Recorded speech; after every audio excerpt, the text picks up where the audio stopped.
What is going on today, guys? Welcome back to another episode of WNN, your source for the music and music production news.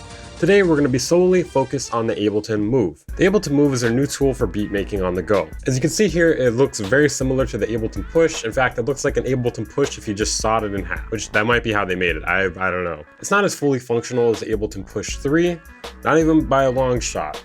If anything, it's more similar to the Ableton Note, which is an app for iOS. Spoiler alert, you can't use VSTs on it. I mean, at this price point, it'd be kind of insane to expect that. It does have some interesting features, including a built-in speaker and microphone, and it functions for 4 hours on a single charge. No, you're not tripping, that is a screen for ants there. One thing about it that I'm not a huge fan of is that it only has 4 tracks. Yes, you're paying $450 for 4 tracks. I guess because this brand is a little sketch pad, it makes sense that they would only have 4 tracks. I feel like they should have probably given it the ability to do more than that.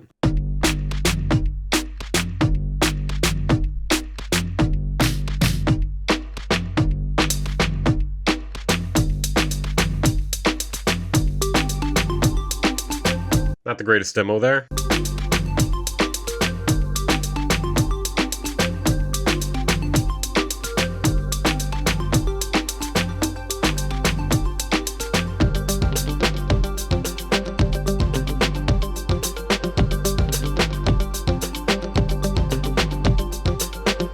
They get a little better as it went on. Wasn't a huge fan of that hi-hat though. You can use a drum kit, sampler, or synthesizer, and you can switch it out for a duplicate of any of those. So when you start a new set, it'll load up 4 random instrument presets.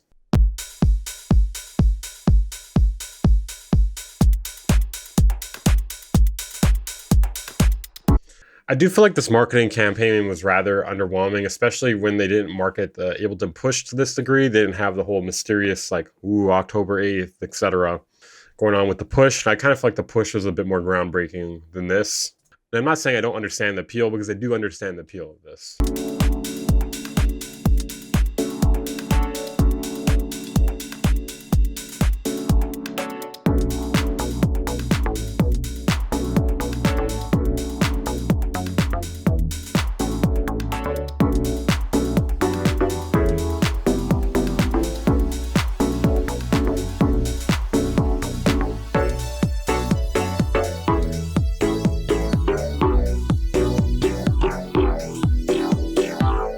So obviously you can record automation.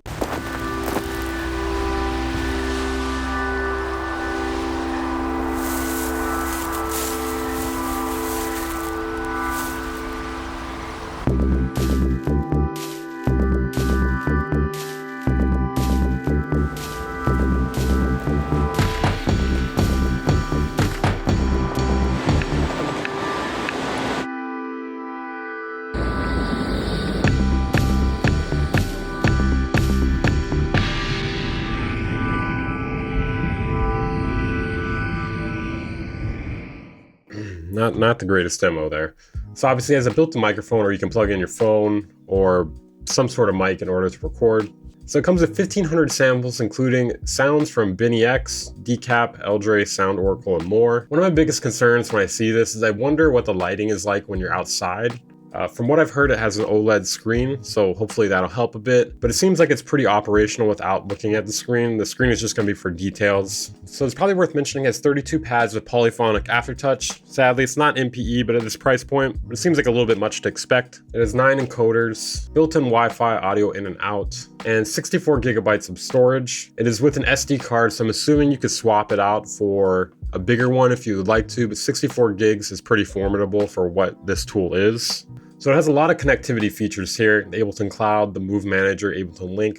You can control Ableton Live with it, which that kind of, I mean, if this is all you have, I guess that makes sense. It's something you'd want to be able to do, but if you have like the Push or something, it wouldn't really make sense to do that unless you're trying to like do some sort of like complex set where you're controlling multiple things, octopus arms, you know. So it has a USB-A and USB-C port. The C port is to connect to your computer as well as charge. The USB-A port can send or receive MIDI from class compliant controllers, synthesizers, and other devices. Done a little bit of research. From what I can tell, you can sample about 4 minutes into a single pad. So if you're looking to put stems or something, that might be something you want to do, or record vocals, etc. So as far as instruments that it comes with the drift, the wavetable, drum sampler, and melodic sampler. As far as audio effects, it's got reverb, delay, saturation, chorus, phaser/flanger, redux, channel EQ, and dynamics. There's a step sequencer as well, arpeggiator, and note repeat. One good thing that it does have that you probably won't get out of any other device is it has Ableton's capture feature. So if you're playing something and you weren't recording, it'll still capture it. So let's say you're jamming and you weren't recording, but you played something really cool and you're like, oh, I don't know what I was doing. Well, thankfully you can pull that back up. So it comes with Ableton Live 12.1 intro. I'm not gonna lie, it looks pretty snazzy here in this picture. It looks rather minimal. The USB-C cord and port does look rather nice with this.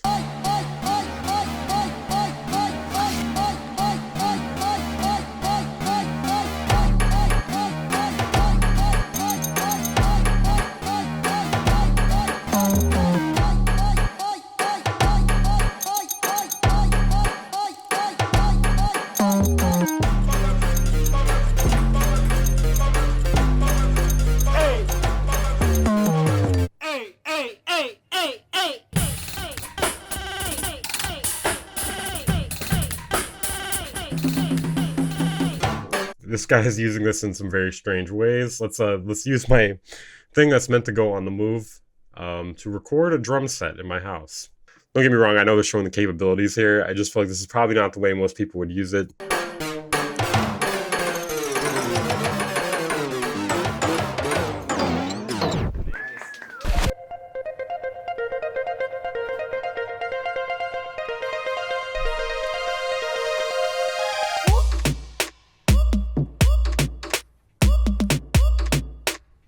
A lot of people making some pretty interesting minimal music with this.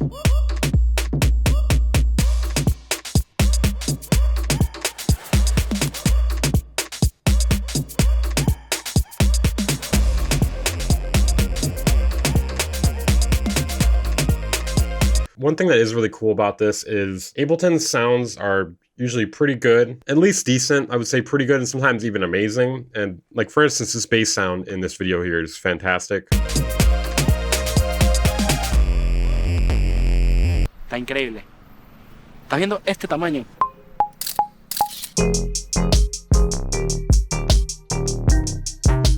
Is that Oh Gosh the Otis there?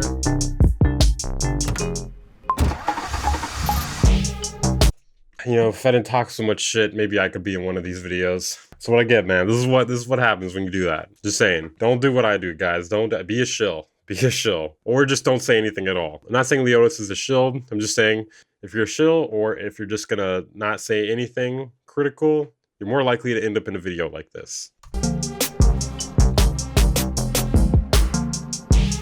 This guy is just ignoring his chick, man, and just making music. This is gonna be the source of many a divorce. That's all I gotta say.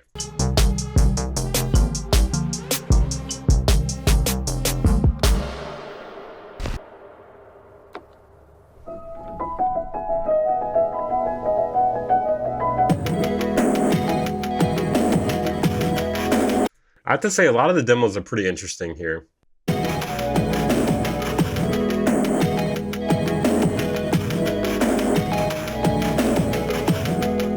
One question I do have is how will this screen function in sunlight? Because that's, you know, where a lot of people will be using it. Since it's an OLED screen, it should work decently. But from what I hear, you don't need the screen that much. You may need it for small adjustments to parameters.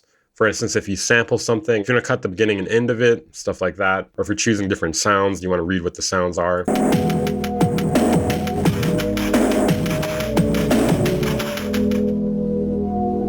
From what I've heard also, it also has Ableton's scale functionality, so you can easily play in the keys that you were hoping for. If it didn't have that, this would actually be pretty not good. It would just be good for sampling at that point.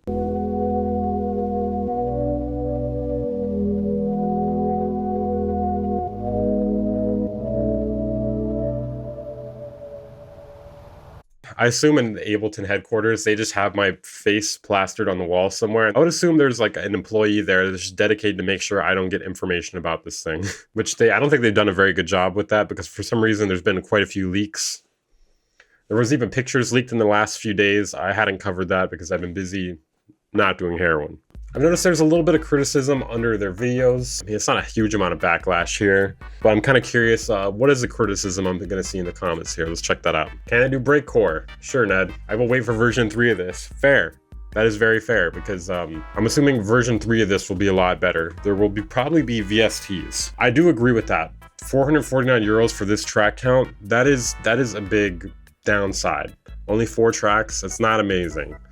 Overall, it does seem very powerful, but 4 tracks is a pretty big limitation, and hopefully they will add something to the firmware down the road where you can increase it at least to 8, because 4 is pretty limiting. Good point, it's basically just Ableton Note, so if you want to save money and you don't want, the polyphonic aftertouch, and you don't want the tactile response, or tactile response, you may want to just use your iPhone and Ableton Note. I do agree it does seem very limited. I mean, there are some advantages to this groove box, but I really think the one thing it kills is that 4 track. That's not very much. This does make the Push 3 look a lot better, I will say that. The Push 3 has a lot you can do with it in comparison to this, but obviously you're paying, like 4 times as much. I really think if they could up it to 8 tracks, this is actually pretty sweet.